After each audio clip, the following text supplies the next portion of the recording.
Donc, c'est le moment où je vais recevoir sur le plateau le docteur Christophe Oberlin, chirurgien de la main, médecin humanitaire, qui va arriver sur le plateau. Christophe Oberlin, donc je disais qu'il est médecin humanitaire. Il a fait de nombreux séjours dans la bande de Gaza, notamment dans le cadre de l'ONG Palmed. Et en visioconférence, je crois, on aura maître Gilles Devers, avocat au barreau de Lyon. On évoquera ensemble les demandes de mandat d'arrêt émises par le procureur auprès de la Cour pénale internationale, des demandes qui visent notamment le Premier ministre israélien Benjamin Netanyahou et Ismaël Haniyeh, chef de la branche politique du Hamas. C'est un mini-séisme politique, diplomatique, mais c'est aussi un moment clé durant lequel se joue la crédibilité de la justice pénale internationale et en particulier de la Cour pénale internationale. On écoute la déclaration du procureur auprès de la CPI, Karim Khan. Je peux également confirmer aujourd'hui que j'ai des motifs raisonnables de croire, sur la base des preuves recueillies et examinées par mon bureau, que le Premier ministre israélien Benjamin Netanyahou et le ministre israélien de la Défense Yoav Gallant portent la responsabilité pénale des crimes de guerre et des crimes contre l'humanité suivants, commis sur le territoire de l'État de Palestine à partir du 8 octobre 2023. Sur la base des éléments de preuve recueillis et examinés par mon bureau, j'ai des motifs raisonnables de croire que 3 hauts responsables du Hamas, Yahya Sinwar, Mohamed Deif et Ismaël Haniyeh, portent la responsabilité pénale des crimes de guerre et des crimes contre l'humanité suivants, commis sur le territoire d'Israël et de l'État de Palestine à partir du 7 octobre 2023.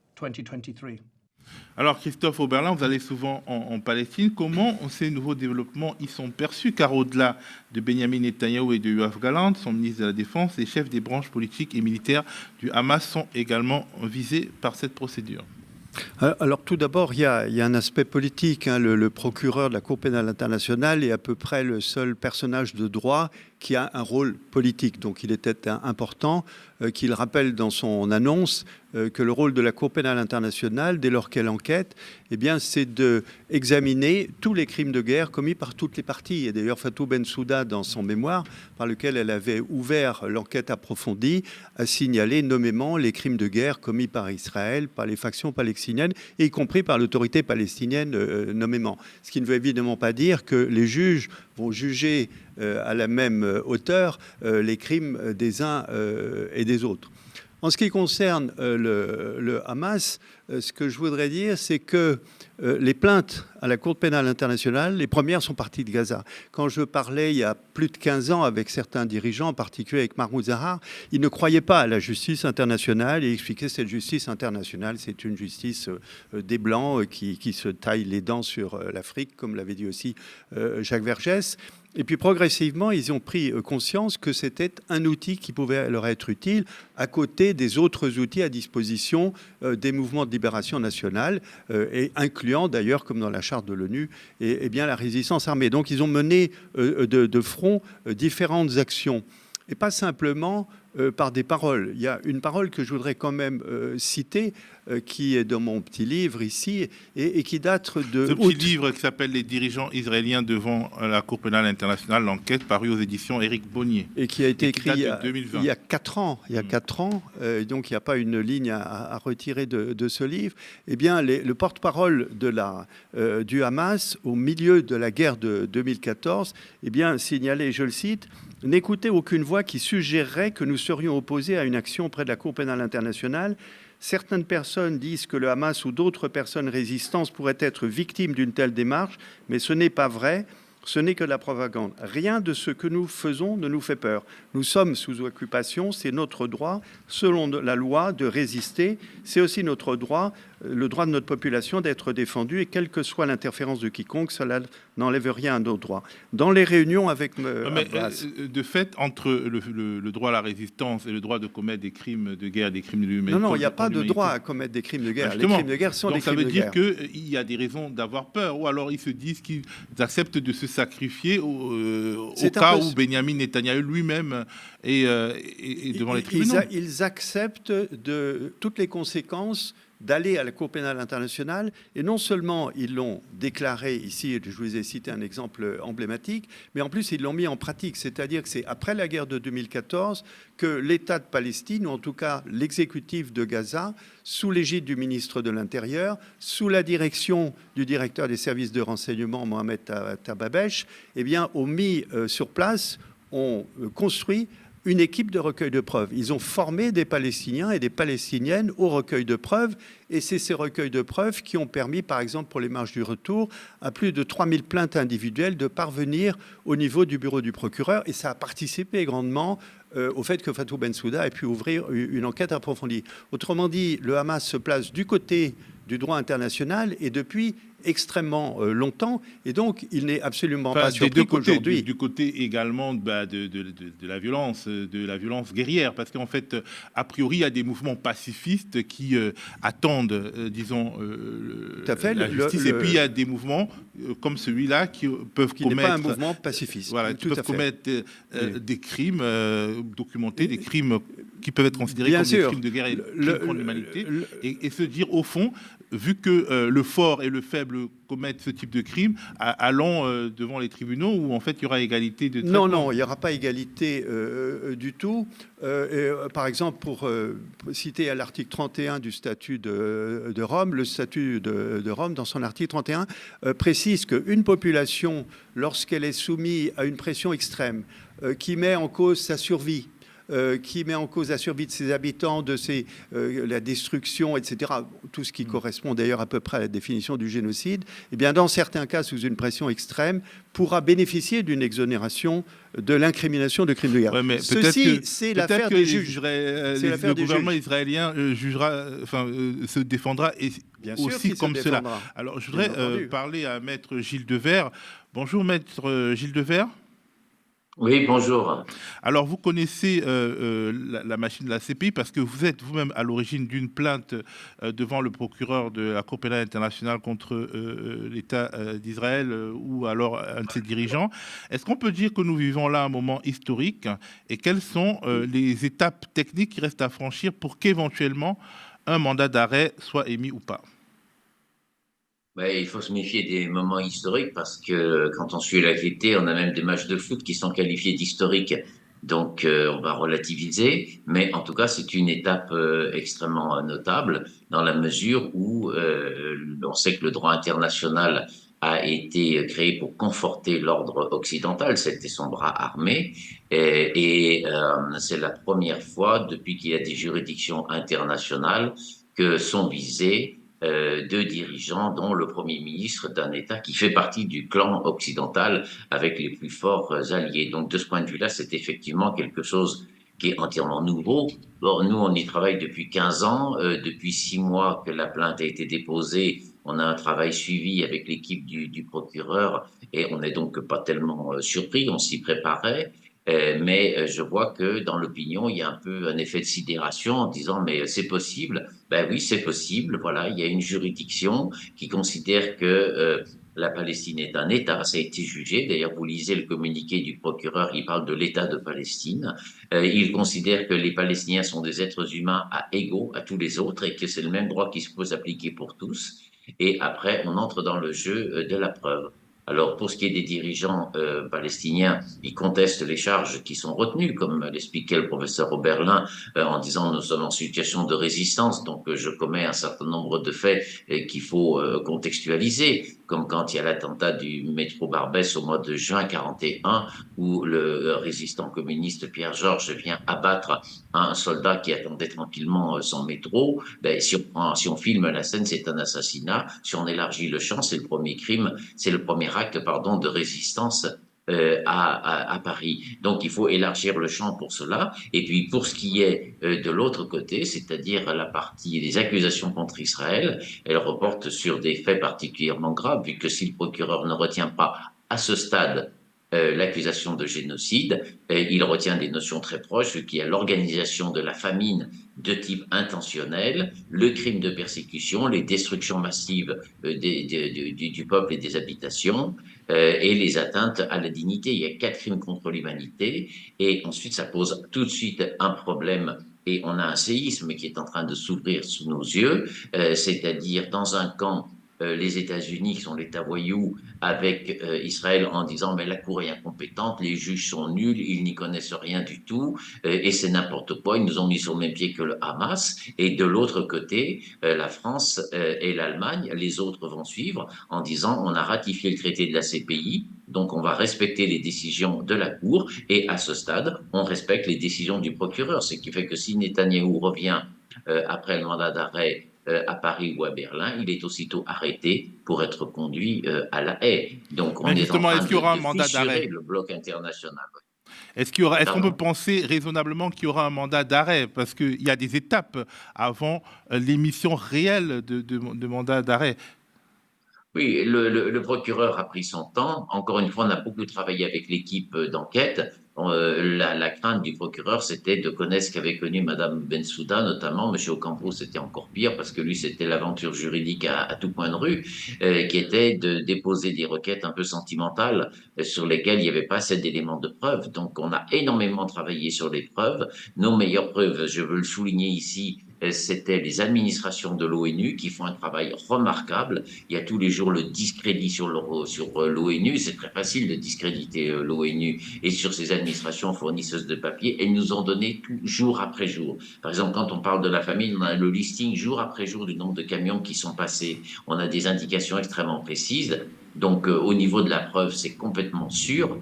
Et je veux dire que c'est pas de la prédiction, c'est de l'analyse juridique pour dire il y aura les mandats d'arrêt.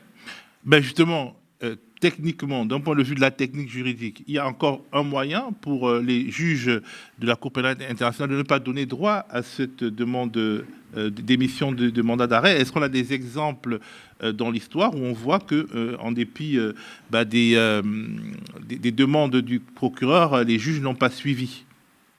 Oui, il y a eu un cas à la CPI sur M. Béchir, le président du Soudan, où le procureur avait fait justement une demande de mandat d'arrêt pour génocide avec un dossier qui était objectivement faible, squelettique. Et donc, la Cour avait rejeté le mandat d'arrêt. Il l'avait présenté plus tard en ayant cette fois-ci préparé son dossier et il l'avait obtenu. Bon, pour ce qui est de l'organisation de la famine, un seul crime suffit. La famine peut même être considérée comme un crime de guerre, ça suffirait. Et pour ce qui est de l'organisation de la famine, on a le programme alimentaire mondial, on a toutes les données médicales, on a absolument tous les éléments. Donc, on n'est pas dans une posture d'attente en disant la justice va tomber du ciel comme la pluie, elle tombe. On va travailler. On a une première grosse réunion de travail dès ce week-end.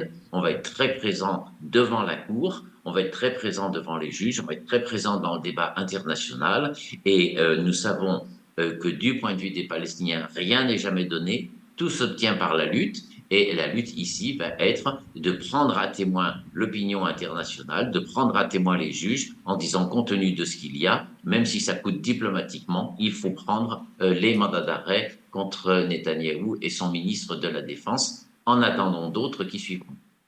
Et également contre les responsables politiques et militaires du Hamas. On le rappelle, alors c'était prévisible à mais peine... Attendez, oui. Ceux du Hamas, on va contester. C'est-à-dire que... Oui, mais je veux dire que les mandats d'arrêt, pour que les mandats d'arrêt soient émis, il faut que soit contesté, il faut d'abord qu'ils soient émis. Parce qu'on n'imagine pas... On va contester, on va contester, on va faire une double action. Et la même équipe d'avocats va soutenir que les preuves sont largement rapportées, mais très, très, très largement rapportées. En plus, on a l'appui de la Cour internationale de justice sur ce qu'ont fait les dirigeants israéliens, et on va contester tous les crimes qui sont reconnus contre le Hamas. Et le problème, c'est qu'en fait, quand vous voyez les crimes du 7 octobre qui ont été largement documentés, dont on a été quasiment témoin, on ne peut pas dire qu'on conteste des crimes qui sont évidents. Ah, mais bien sûr que si. Mais bien sûr que si, on va le dire. On va le dire parce qu'on justement, on sort d'une espèce de frénésie médiatique assez délirante et qu'on va rentrer sur le terrain de la preuve. On a le rapport, madame, sur la question des viols collectifs, par exemple. Est-ce qu'il y a un seul document? Je ne dis pas les articles et les opinions de tel ou tel, mais est-ce qu'il y a un seul document? Oui, mais au-delà des viols, il y a par exemple la question des crimes contre les civils. Les crimes contre les civils qui ont été tués. Il y a les prises d'otages, oui. Etc. Ce sont des crimes contre les civils qui sont documentés, qui sont réels. Au-delà d'être documentés, qui existent. Non, mais Monsieur, vous ne pouvez pas faire un sac en mettant tout ça à l'intérieur. Non, bien entendu, mais les crimes contre les civils sont commis par des personnes. Est-ce qu'il y avait des ordres suffisants et est-ce qu'on peut imputer tous ces crimes aux dirigeants du Hamas qui sont loin de ça? Le procureur nous dit qu'il était frappé de voir les destructions sur le champ de la fête. Il y avait à peu près une centaine de voitures qui ont été renversées. Est-ce que c'est les militants du Hamas qui ont renversé ces voitures et qui ont commis les faits? Donc on a déjà beaucoup de choses à dire sur ce plan, premièrement.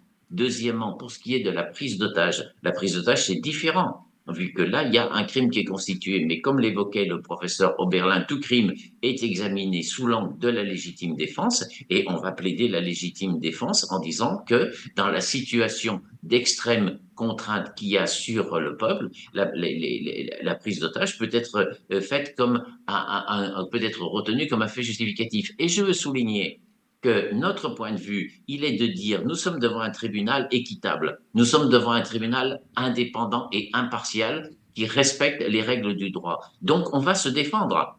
Et si le tribunal dit que il y a eu des excès, il le dira, c'est la justice. Alors que quel est le point de vue des Israéliens? Le point de vue des Israéliens, c'est de dire que c'est une cour antisémite, qu'elle est nulle en droit, que ces arènes n'ont aucune autorité, qu'elle ne représente rien. Donc vous avez un groupe vertueux. Avant qu'on continue cette conversation, je vais faire voir à celles et ceux qui nous écoutent la réaction de Benjamin Netanyahou qui a crié à l'antisémitisme. Mr. Khan takes his place among the great anti-Semites in modern times. He now stands alongside those infamous German judges who donned their robes and upheld laws that denied the Jewish people their most basic rights and enabled the Nazis to perpetrate the worst crime in history. Alors cet après-midi, mes collègues Lisa Lapp et Andrei Manivit ont tenté de questionner la majorité macroniste sur le positionnement de la France sur ces mandats d'arrêt. Les députés interrogés ont tous refusé de s'exprimer sur ce sujet, y compris Sylvain Maillard, président du groupe Renaissance à l'Assemblée nationale. Je m'étonne du fait qu'on mette dans les mêmes propos des terroristes du Hamas et le Premier ministre d'Israël. Alors, ce dernier reprenait les propos du ministre de l'Europe et des Affaires étrangères, Stéphane Séjourné, qui déclarait cet après-midi à l'Assemblée nationale que les demandes simultanées de mandat d'arrêt ne doivent pas créer d'équivalence entre le Hamas et Israël. Donc voilà, c'est sur, disons, la réception en France de ces mandats d'arrêt que je voulais vous faire réagir, en commençant d'abord par le docteur Christophe Oberlin. Écoutez, juste un mot, le mot terroriste ne figure pas dans le statut de Rome. C'est quelque chose qui n'existe pas pour les juristes. Il existe des crimes de guerre et ces crimes de guerre, ça comporte la nécessité... Et des crimes contre l'humanité. Oui, les crimes de génocide. Oui, voilà, je les classe. Donc tout ça est défini de façon précise. Et la question, ça va être de définir pour chaque crime, le crime qui a eu lieu et qui est l'auteur. Et de imaginer par exemple que Ismaël Haniyeh, qui est un politique, qui une fois que le feu vert a été donné à la branche militaire, n'était absolument strictement au courant de rien, puisque c'est la règle, il y a une coupure complète de transmission d'informations dès lors que la branche militaire est chargée de quelque chose. Penser que Ismaël Haniyeh a donné des ordres oraux et écrits de violer les femmes c'est théoriquement possible, ça. en masse, ça sera très très difficile, ça sera même impossible à prouver. Autrement dit, un certain nombre peut-être Il n'y a pas que les écrits, il y a aussi les témoignages. Les témoignages, si vous avez, je ne doute pas que vous ayez bien lu le rapport sur par exemple sur les crimes sexuels, la commission a dit qu'elle n'avait rencontré aucune victime, aucun témoin, et qu'aucune preuve médico-légale n'avait été relevée. C'est-à-dire qu'on n'a même pas prélevé les ADN qui auraient permis de connaître, d'affirmer par exemple le viol et de connaître l'identité du violeur. Autrement dit, ça va être une défense extrêmement difficile devant un véritable tribunal indépendant. Alors toujours en France, il y a également eu des réactions assez étonnantes, on va dire. On voit une sorte de convergence des luttes assez frappante entre le journaliste de Libération Jean Quatremer et CNews. C'est là qu'on peut mettre en doute la partialité, ou plutôt l'impartialité de Karim Khan. Je vous renvoie à un tweet qu'a émis Jean Quatremer, notre confrère de Libération, cet après-midi. Il a exhumé d'un document assez récent, le rapport d'activité 2022 de la Cour internationale de justice. Et vous voyez ce message du procureur, je ne vous le lis pas en intégralité, mais en substance, c'est une sorte de profession de foi victimaire, dans lequel Le procureur nous explique que lui, il se bat au nom des victimes et des survivants et qu'ils peuvent compter sur lui. Et il termine par ce « Inch'Allah » qui quand même en dit long et qui peut interroger aujourd'hui sur l'impartialité du bonhomme. Alors, Gilles Devers, vous devez partir, nous laisser assez rapidement, mais je voudrais que vous réagissiez à cela. Alors, Karim Khan a dit Inch'Allah, donc il ne peut plus être neutre. Alors, on n'est pas dans le domaine du droit, mais on est dans le domaine de la politique. Et la politique, c'est aussi le terrain de l'acceptation du droit, en fait, par les opinions. Quel regard portez-vous sur l'offensive qui semble se mener? Parce que, officiellement, la France est favorable à la mise en application du statut de Rome et aux décisions de la CPI, mais son gouvernement, sa majorité est très mal à l'aise avec ça.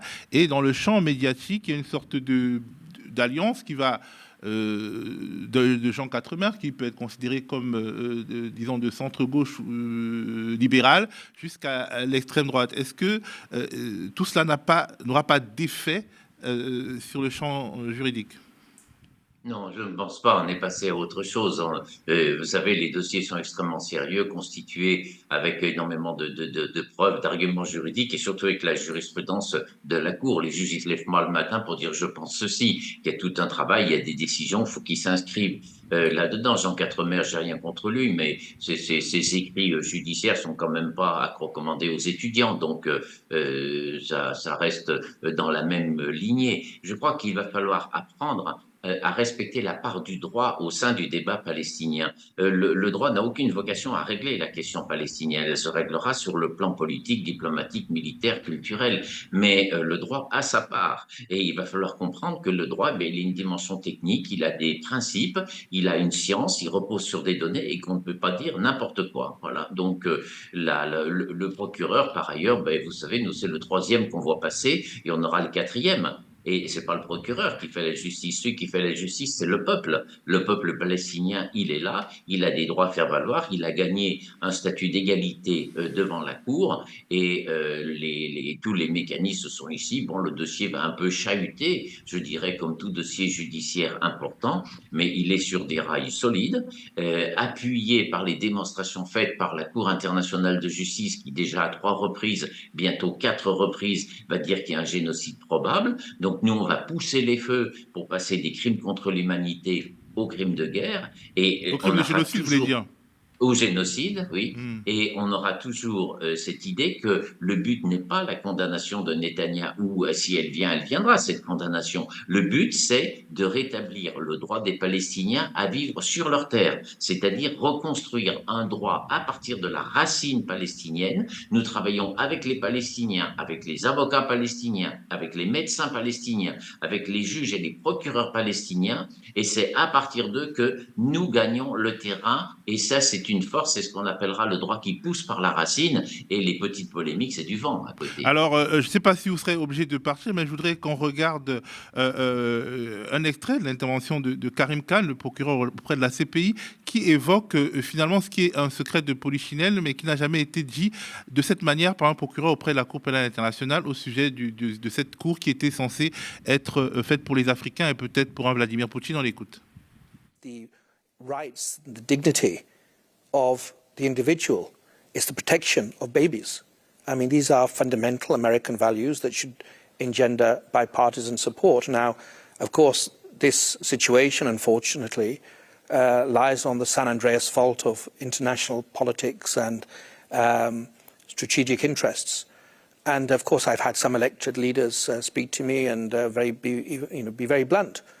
This court is built for Africa and for thugs like Putin, was what one senior leader told me. We don't view it like that. This court is the legacy of Nuremberg. This court is a sad indictment of humanity. This court should be the triumph of law over power and brute force. Grab what you can, take what you want, do what you will. And we're going to simply be, we're not going to be dissuaded by threats or any other activities, because in the end we have to fulfill our responsibilities as prosecutors, as the men and women of the office, as judges, as the registry, to something bigger than ourselves, which is the fidelity to justice. And we're not going to be swayed by the different types of threats, some of which are public and some maybe are not. Alors, Christophe Oberlin, vous avez écrit ce livre donc, en 2020, Les dirigeants israéliens devant la Cour pénale internationale. Et justement, au début de ce livre, vous évoquez le fait que, d'une certaine manière, la CPI était vue comme un truc pour Africains. Alors, Gilles Devers est encore là. Et j'aimerais vous demander, Maître Gilles Devers, est-ce que Karim Khan, au fond, n'a pas raison? La CPI a-t-elle été conçue comme autre chose? Peut-elle être autre chose qu'un joker des puissants, selon le titre d'un livre de la journaliste Stéphanie Maupas? Bien, si on ne fait rien, la Cour va repartir à ses dérives et effectivement, elle sera une Cour pour défendre l'ordre occidental avec de temps en temps un petit truc pour un peu faire de la mise en scène. Ce que je veux souligner, c'est que nous n'avons pas une attitude passive vis-à-vis du procureur et vis-à-vis des juges. La justice, elle se gagne sur le terrain par rapport à notre travail, à la qualité des argumentaires. Vous avez parlé des accusations sur le 7 octobre. Nous sommes en train de préparer un document qui fera à peu près 400 pages et qui reprend tout cela avec notre engagement d'avocat qui sera de dire on engage notre responsabilité sur ce terrain-là. Et on appuie également sur les données fondamentales du débat juridique, parce que le vrai clivage, il n'est pas entre l'Occident et l'Afrique, c'est dépassé. Le clivage, il est entre ceux qui acceptent la règle juridique et ceux qui la refusent. C'est-à-dire que on sera en désaccord avec le procureur, on sera en désaccord avec les juges, c'est tout à fait clair. Et on va dire que les juges restent trop sensibles à la cause occidentale. Et ça se voit quand on lit ce que dit le procureur. Mais sur la base, nous discutons dans le cadre du droit, nous demandons une meilleure application du droit et nous sommes devant les mêmes juges. Et puis vous avez un clan qui est en train de se mettre en dehors de l'égalité internationale. Il s'appelle les États-Unis, Israël, et puis peut-être quelques pays qui vont partir dans leur sillage et qui disent le droit, il est nul, c'est nous qui allons le refaire. Donc on leur dit, vous faites comme vous voulez, vous êtes des États souverains. Mais est-ce qu'un État a une place et un avenir dans la société internationale s'il refuse les autorités de la CPI, de la Cour internationale de justice et des plus grands traités? Donc à ce jour, le soi-disant terroriste demande l'application du droit, argumente devant la Cour et répond avec des arguments raisonnables soutenus par des avocats qui sont des professionnels du droit inscrits au barreau de la CPI. Et puis de l'autre côté, nous avons une petite équipe de voyous qui critique les juges, qui les traite d'incompétents, de racistes, d'antisémites et qui refusent d'appliquer la règle. Donc, qu'est-ce qu'on ferait dans un pays avec les automobilistes qui appliquent le code de la route et ceux qui ne l'appliquent pas? Merci beaucoup Gilles Devers d'avoir été avec nous aujourd'hui. La dernière question sera pour vous, docteur Christophe Oberlin. Donc je disais que vous aviez déjà évoqué cette question de l'utilité africaine, en gros, de la CPI selon cette prophétie donc de maître Vergès. Mais je voulais que vous répondiez à ce sujet et également que vous me disiez si, de votre point de vue, et ce sera ma dernière question, ce développement est tout de même porteur d'espoir d'un point de vue humanitaire. Alors, ce développement est porteur d'espoir parce que finalement, depuis des années, je me rends compte que la médecine et le droit se ressemblent terriblement. C'est-à-dire que chaque étape qui est franchie en médecine, même si l'étape paraît insignifiante, eh bien, on va s'appuyer dessus pour l'étape suivante. Là, on voit qu'en 2009, il y a eu une première action depuis Gaza, qui était une plainte individuelle, qui n'a pas lancé le mouvement, mais qu'en tout cas qui s'est inscrit, qui n'a pas été classé. Et puis, progressivement, il y a eu un changement de mentalité. Des professionnels du droit s'en sont occupés. Ça aboutit au fait que eh bien, l'autorité palestinienne eh bien, a adhéré au statut de la Cour pénale internationale. Et puis, il y a eu encore 3 ans, pratiquement, avant qu'elle ne se plaigne, c'est-à-dire qu'elle active l'article 14. Mais tout ça est irréversible et va dans un sens qui est le bon sens. Donc, est-ce que ce sens peut arrêter la main de l'assassin ? Bien sûr. Aujourd'hui, bien sûr, bien sûr. Vous savez, il y a une chose dont on parle quasi très peu, malheureusement, dans nos médias, c'est le traumatisme psychique chez les Israéliens aujourd'hui. Pas seulement celui des soldats, celui des familles, mais aussi celui de tout un chacun. Vous savez, des grands philosophes expliquent que quand on fait le mal, eh bien, on s'en rend compte, vous voyez. Et ça laisse des traces indélébiles dans une société qui vont se poursuivre. Autrement dit, il y aura très certainement, si ce n'est déjà maintenant, une espèce de grandes remises en question du côté israélien et peut-être aussi des propositions de participer de façon honnête à la construction de la Palestine ou de la Palestine-Israël du futur. Donc c'est une étape extrêmement importante et peut-être même que les choses vont s'accélérer à partir de maintenant. Merci beaucoup Christophe Oberlin, merci à Gilles Devers qui nous a quittés d'être venu sur ce plateau.